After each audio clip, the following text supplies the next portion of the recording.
मेरा नाम है अभय और आप सुन रहे हैं मुंशी प्रेमचंद की कहानी मंदिर। मात्र प्रेम तुझे धन्य है। संसार में और जो कुछ है मिथ्या है, निस्सार है। मात्र प्रेम ही सत्य है, अक्षय है, अनश्वर है। 3 दिन से सुखिया के मुंह में न अन्न का एक दाना गया था, न पानी की एक बूंद। सामने पुआल पर माता का नन्हा सा लाल पड़ा कराह रहा था। आज 3 दिन से उसने आंखें न खोली थीं। कभी उसे गोद में उठा लेती, कभी पुआल पर सुला देती। हंसते खेलते बालक को अचानक क्या हो गया, ये कोई नहीं बताता। ऐसी दशा में माता को भूख और प्यास कहाँ। एक बार पानी का एक घूंट मुंह में लिया था, पर कंठ के नीचे न ले जा सकी। इस दुखिया की विपत्ति का वार पार न था। साल भर के भीतर 2 बालक गंगा जी की गोद में सौंप चुकी थी। पतिदेव पहले ही सिधार चुके थे। अब उस अभागिनी के जीवन का आधार, अवलंब जो कुछ था, यही बालक था। हाय, क्या ईश्वर इसे भी उसकी गोद से छीन लेना चाहते हैं? ये कल्पना करते ही माता की आंखों से झरझर आंसू बहने लगते थे। इस बालक को वो क्षण भर के लिए भी अकेला न छोड़ती थी। उसे साथ लेकर घास छीलने जाती, घास बेचने बाजार जाती तो बालक गोद में होता। उसके लिए उसने नन्ही सी खुरपी और नन्ही सी खांची बनवा दी थी। जियावन माता के साथ घास छीलता और गर्व से कहता, अम्मा, हमें भी बड़ी खुरपी बनवा दो, हम बहुत सी घास छीलेंगे। तुम द्वारे माची पर बैठी रहना अम्मा, मैं घास बेच लाऊंगा। माँ पूछती, हमारे लिए क्या क्या लाओगे बेटा? जियावन लाल लाल साड़ियों का वादा करता, अपने लिए बहुत सा गुड़ लाना चाहता था। वे ही भोली भोली बातें इस समय याद आ आकर माता के हृदय को शूल के समान बेध रही थी। जो बालक को देखता यही कहता कि किसी की ढीठ है, पर किसकी ढीठ है? इस विधवा का भी संसार में कोई वैरी है? अगर उसका नाम मालूम हो जाता तो सुखिया जाकर उसके चरणों पर गिर पड़ती और बालक को उसके गोद में रख देती। क्या उसका हृदय दया से न पिघल जाता? पर नाम कोई नहीं बताता। हाय, किससे पूछे, क्या करे? 3 पहर रात बीत चुकी थी। सुखिया का चिंता व्यथित चंचल मन कोठे कोठे दौड़ रहा था। किस देवी की शरण जाए, किस देवता की मनौती करे? इसी सोच में पड़े पड़े उसे एक झपकी आ गई। क्या देखती है कि उसका स्वामी आकर बालक के सिरहाने खड़ा हो जाता है और बालक के सिर पर हाथ फेर कर कहता है, रो मत सुखिया, तेरा बालक अच्छा हो जाएगा। कल ठाकुर जी की पूजा कर दे, वही तेरे सहायक होंगे। ये कहकर वो चला गया। सुखिया की आंख खुल गई। अवश्य ही उसके पतिदेव आए थे। इसमें सुखिया को जरा भी संदेह न हुआ। उन्हें अब भी मेरी सुधि है, ये सोचकर उसका हृदय आशा से परिप्लावित हो उठा। पति के प्रति श्रद्धा और प्रेम से उसकी आंखें सजग हो गईं। उसने बालक को गोद में उठा लिया और आकाश की ओर ताकती हुई बोली, भगवान, मेरा बालक अच्छा हो जाए तो मैं तुम्हारी पूजा करूंगी। अनाथ विधवा पर दया करो। उसी समय जियावन की आंखें खुल गईं। उसने पानी मांगा। माता ने दौड़कर कटोरे में पानी लिया और बच्चे को पिला दिया। जियावन ने पानी पीकर कहा, अम्मा, रात है कि दिन? सुखिया, अभी तो रात है बेटा, तुम्हारा जी कैसा है? जियावन, अच्छा है अम्मा, अब मैं अच्छा हो गया। सुखिया, तुम्हारे मुंह में घी शक्कर बेटा, भगवान करे तुम जल्द अच्छे हो जाओ। कुछ खाने को जी चाहता है? जियावन, हाँ अम्मा, थोड़ा सा गुड़ दे दो। सुखिया, गुड़ मत खाओ भैया, अवगुण करेगा, कहो तो खिचड़ी बना दूं? जियावन, नहीं मेरी अम्मा, जरा सा गुड़ दे दो, तेरे पैरों पड़ूं। माता इस आग्रह को न टाल सकी। उसने थोड़ा सा गुड़ निकालकर जियावन के हाथ में रख दिया और हांडी का ढक्कन लगाने जा रही थी कि किसी ने बाहर से आवाज़ दी। हांडी वहीं छोड़कर वो किवाड़ खोलने चली गई। जियावन ने गुड़ की 2 पिंडियाँ निकाल लीं और जल्दी जल्दी चट कर गया। दिन भर जियावन की तबीयत अच्छी रही। उसने थोड़ी सी खिचड़ी खाई। 2-1 बार धीरे धीरे द्वार पर भी आया और हमजोलियों के साथ खेल न सकने पर भी उन्हें खेलते देखकर उसका जी बहल गया। सुखिया ने समझा बच्चा अच्छा हो गया। 2-1 दिन में जब पैसे हाथ में आ जाएंगे तो वो एक दिन ठाकुर जी की पूजा करने चली जाएगी। जाड़े के दिन झाड़ू बहारू, नहाने धोने और खाने पीने में कट गए। मगर जब संध्या समय फिर जियावन का जी भारी हो गया तब सुखिया घबरा उठी। तुरंत मन में शंका उत्पन्न हुई कि पूजा में विलंब करने से ही बालक फिर मुरझा गया है।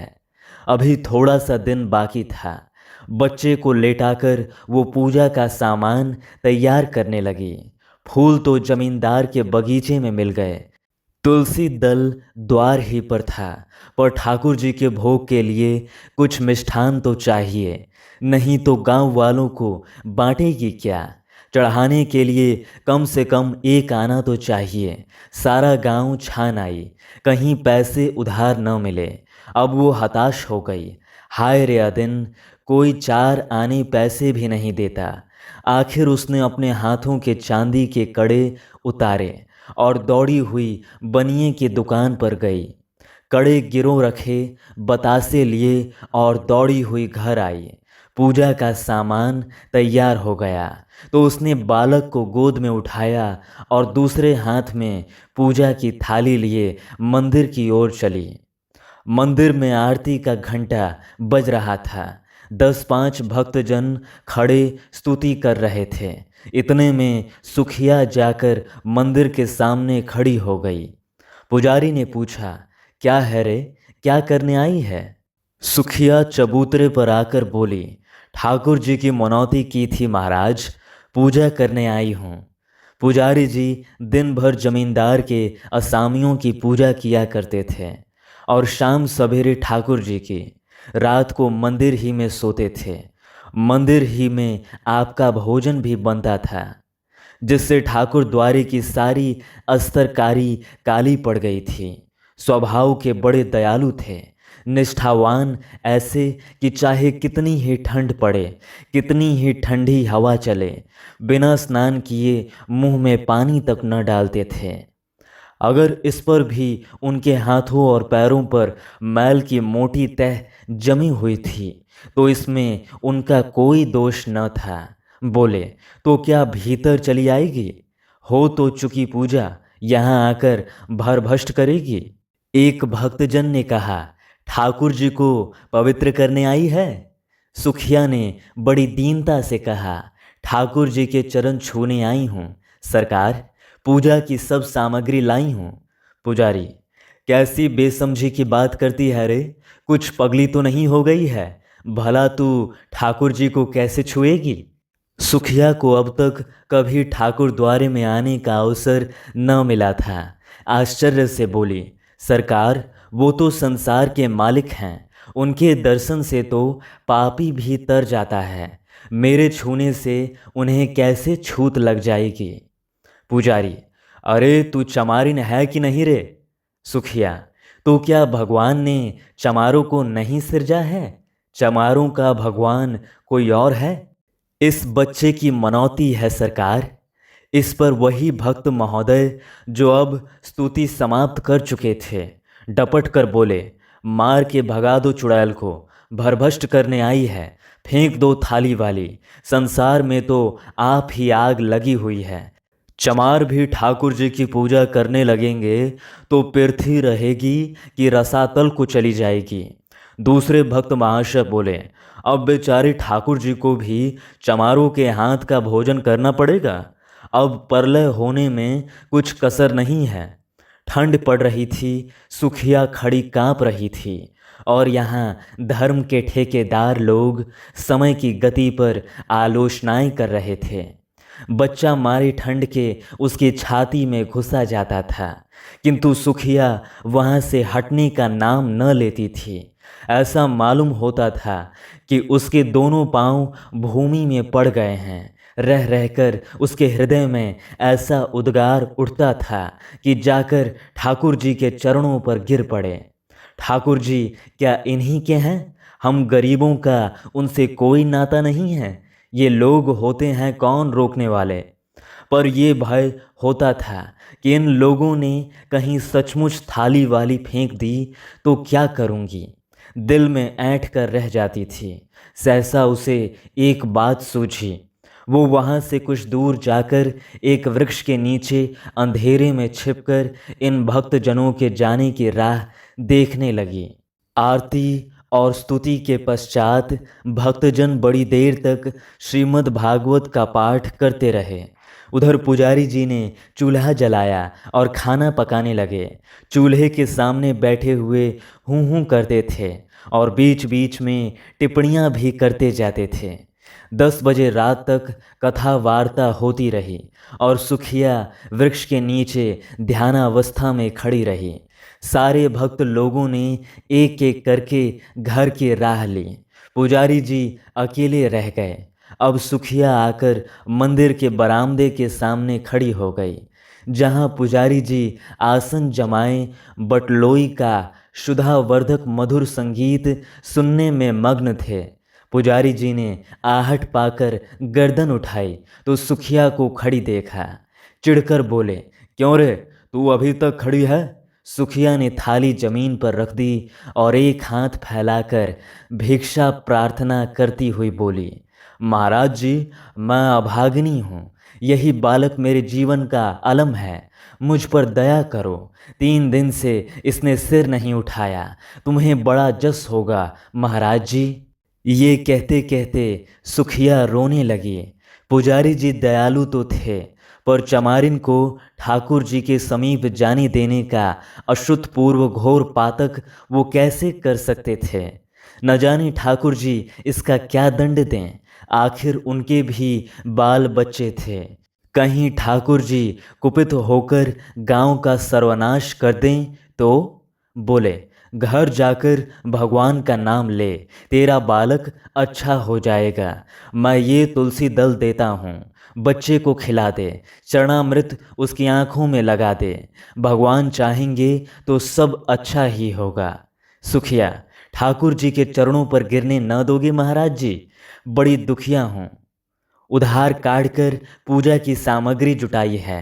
मैंने कल सपना देखा था महाराज जी कि ठाकुर जी की पूजा कर तेरा बालक अच्छा हो जाएगा। तभी दौड़ी आई हूँ।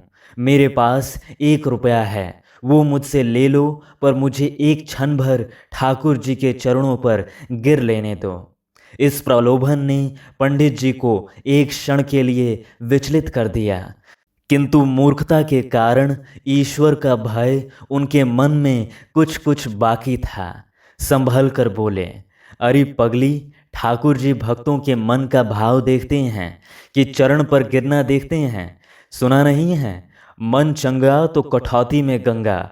मन में भक्ति न हो तो लाख कोई भगवान के चरणों पर गिरे, कुछ न होगा। मेरे पास एक जंतर है, दाम तो उसका बहुत है, पर तुझे 1 ही रुपया में दे दूंगा। उसे बच्चे के गले में बांध देना, बस कल बच्चा खेलने लगेगा। सुखिया, ठाकुर जी की पूजा न करने दोगे? पुजारी, तेरे लिए इतनी ही पूजा बहुत है। जो बात कभी नहीं हुई वो आज मैं कर दूं, और गांव पर कोई आफत विपत पड़े तो क्या हो, इसे भी तो सोचो। तू ये जंतर ले जा, भगवान चाहेंगे तो रात ही भर में बच्चे का क्लेश कट जाएगा। किसी की दीठ पड़ गई है भी तो चोंचाल, मालूम होता छत्री बंस है। सुखिया, जब से इसे जर आया है मेरे प्राण नहों में समाये हुए हैं। पुजारी, बड़ा होनहार बालक है, भगवान जिला दें तेरे सारे संकट हर लेगा। यहाँ तो बहुत खेलने आया करता था, इधर 2-3 दिन से नहीं देखा था। सुखिया, तो जंतर कैसे बांधूंगी महाराज? पुजारी, मैं कपड़े में बांध कर देता हूँ, बस गले में पहना देना। अब तो इस बेला नवीन बस्तर कहाँ खोजने जाएगी? सुखिया ने 2 रुपए पर कड़े गिरों रखे थे। एक पहले ही बन चुका था, दूसरा पुजारी जी को भेंट किया और जंतर लेकर मन को समझाती हुई घर लौट आई। सुखिया ने घर पहुंचकर बालक के गले में जंतर बांध दिया, पर ज्यों-ज्यों रात गुजरती थी उसका ज्वर भी बढ़ता जाता था, यहाँ तक कि 3 बजते बजते उसके हाथ पांव शीतल होने लगे। तब वो घबरा उठी और सोचने लगी, हाय, मैं व्यर्थ ही संकोच में पड़ी रही और बिना ठाकुर जी के दर्शन किए चली आई। अगर मैं अंदर चली जाती और भगवान के चरणों पर गिर पड़ती तो कोई मेरा क्या कर लेता? यही ना होता कि लोग मुझे धक्के देकर निकाल देते, शायद मारते भी, पर मेरा मनोरथ तो पूरा हो जाता। यदि मैं ठाकुर जी के चरणों को अपने आंसुओं से भर भिगो देती और बच्चे को उनके चरणों में सुला देती, तो क्या उन्हें दया न आती? वो तो दयामय भगवान हैं, दीनों की रक्षा करते हैं, क्या मुझ पर दया न करते? ये सोचकर सुखिया का मन अधीर हो उठा। नहीं, अब विलंब करने का समय न था। वो अवश्य जाएगी और ठाकुर जी के चरणों पर गिरकर रोएगी। उस अबला के आशंकित हृदय को अब इसके सिवा और कोई अवलंब, कोई आसरा न था। मंदिर के द्वार बंद होंगे तो वो ताले तोड़ डालेगी। ठाकुर जी क्या किसी के हाथों बिक गए हैं कि कोई उन्हें बंद कर रखे? रात के 3 बज गए थे। सुखिया ने बालक को कंबल से ढांप कर गोद में उठाया, एक हाथ में थाली उठाई और मंदिर की ओर चली। घर से बाहर निकलते ही शीतल वायु के झोंकों से उसका कलेजा कांपने लगा। शीत से पांव शिथिल हुए जाते थे। उस पर चारों ओर अंधकार छाया हुआ था। रास्ता 2 फरलांग से कम न था। पगडंडी वृक्षों के नीचे नीचे गई थी। कुछ दूर दाहिनी ओर एक पोखरा था, कुछ दूर बांस की कोठियाँ। पोखरे में एक धोबी मर गया था और बांस की कोठियों में चुड़ैलों का अड्डा था। बाईं ओर हरे भरे खेत थे। चारों ओर सनसन हो रहा था। अंधकार साए साए कर रहा था। सहसा गीदड़ों ने कर्कश स्वर में हुआ हुआ करना शुरू किया। हाय, अगर कोई उसे 1 लाख रुपए देता तो भी इस समय वो यहाँ न आती, पर बालक की ममता सारी शंकाओं को दबाए हुए थी। हे भगवान, अब तुम्हारा ही आसरा है। ये जपती वो मंदिर की ओर चली जा रही थी। मंदिर के द्वार पर पहुंचकर सुखिया ने जंजीर टटोल कर देखी, ताला पड़ा हुआ था। पुजारी जी बरामदे से मिली हुई कोठरी में किवाड़ बंद किए सो रहे थे। चारों ओर अंधेरा छाया हुआ था। सुखिया चबूतरे के नीचे से एक ईंट उठा लाई और जोर जोर से ताले पर पटकने लगी। उसके हाथों में न जाने इतनी शक्ति कहाँ से आ गई थी। 2 ही 3 चोटों में ताला और ईंट दोनों टूटकर चौखट पर गिर पड़े। सुखिया ने द्वार खोल दिया और अंदर जाना ही चाहती थी कि पुजारी किवाड़ खोलकर हड़बड़ाए हुए बाहर निकल आए और चोर चोर का गुल मचाते गांव की ओर दौड़े। जाड़ों में प्रायः पहर रात रहे ही लोगों की नींद खुल जाती है। ये शोर सुनते ही कई आदमी इधर उधर से लालटेनें लिए हुए निकल पड़े और पूछने लगे, कहाँ है, कहाँ है, किधर गया? पुजारी, मंदिर का द्वार खुला पड़ा है, मैंने खट खट की आवाज़ सुनी।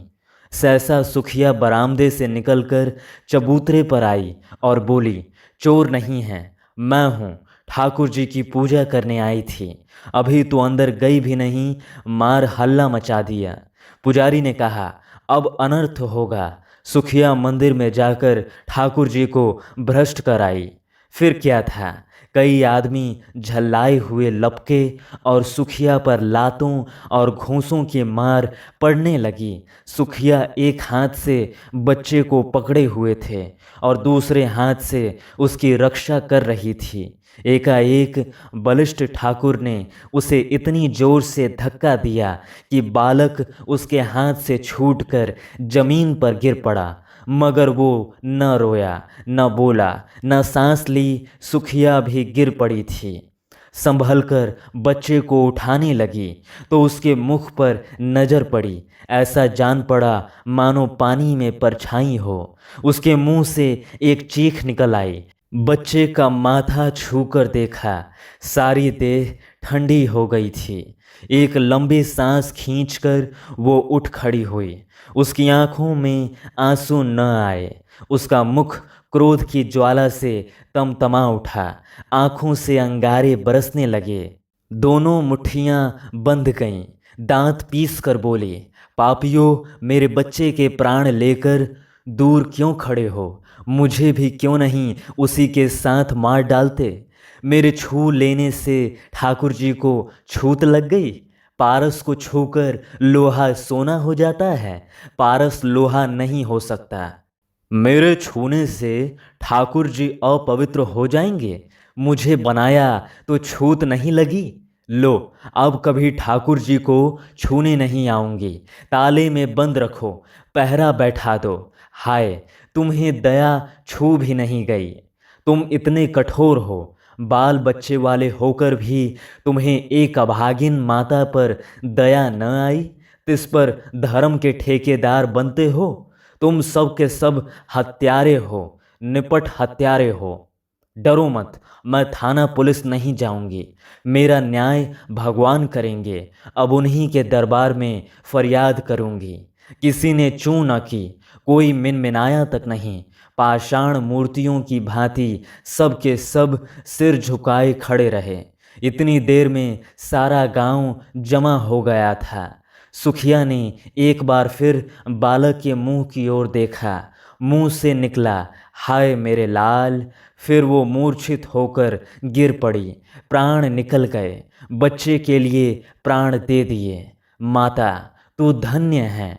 तुझ जैसी निष्ठा, तुझ जैसी श्रद्धा, तुझ जैसा विश्वास देवताओं को भी दुर्लभ है।